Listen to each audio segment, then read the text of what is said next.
Okay, UK-Europe, turn 3.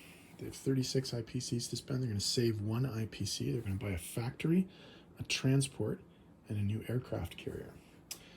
And they're only making 2 attacks this turn, one of which will be a strategic bombing raid on Normandy, Bordeaux, with this bomber from London.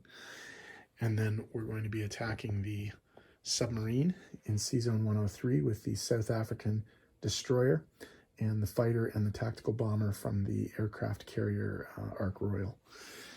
So we only have 2 battles to roll out, so we'll get started on those right away. The battle for Sea Zone 103. U-72, the German U-boat, is being attacked by the HMSAS Natal, which is a destroyer, and a fighter and a tactical bomber from the HMS Ark Royal carrier. So we have a 2, a 3, and a 4. And the attack bomber hit. And the sub defends and misses. So the British were successful, and the British and the South Africans were successful in clearing the sea zone. Okay, we have a strategic bombing raid on Normandy, Bordeaux, the factory, the minor factory there. So they are going to get their anti-aircraft shot, which is out of 1. And they missed. So these guys get to roll a 6-sided die, +2. So 3 + 2 is 5 damage to the factory. So the Germans are going to have to repair that if they want to use it.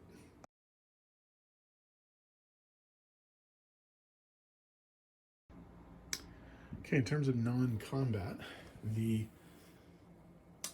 carrier and the battleship from Sea Zone 91 are going to move north to Sea Zone 109.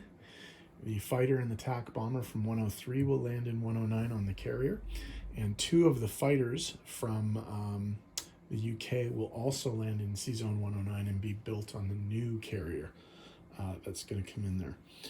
So that's all the movement there. Oh, sorry. No, there is a little bit more. Forgot to mark this. Sorry.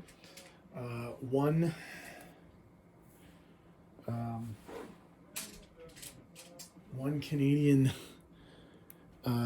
infantry and 1 tank will hop on this transport and boot it over to Sea Zone 109 as well. And the destroyer will come with them. So we'll have a little multinational force in Sea Zone 109 there.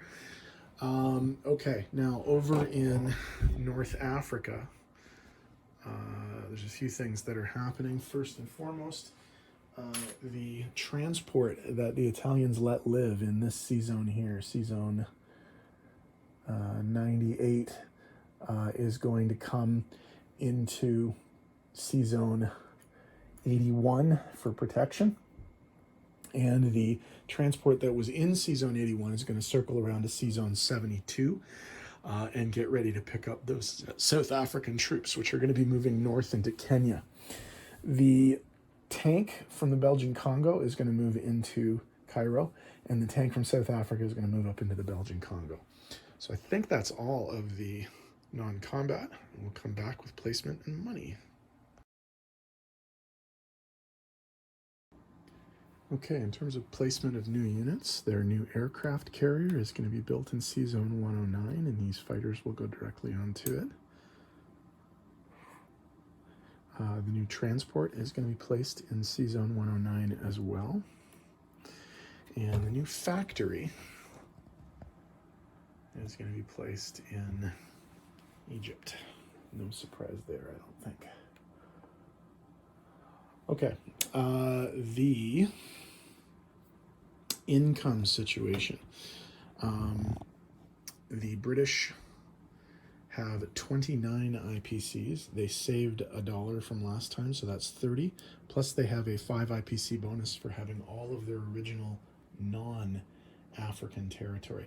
Now, there is, however, a convoy happening in Egypt. If you have a look over here, the Italians are currently convoying Egypt and Transjordan, which is a total of 3 IPCs in this area. So there are 3 ships. They'll be rolling, we'll roll it here. They'll be rolling 3 dice. Anything 3 or less is convoyed. So 3. So that's the maximum. So the British will lose 3 IPCs. 1, 2, 3. So they'll get 27 plus 5, 32 IPCs for next turn.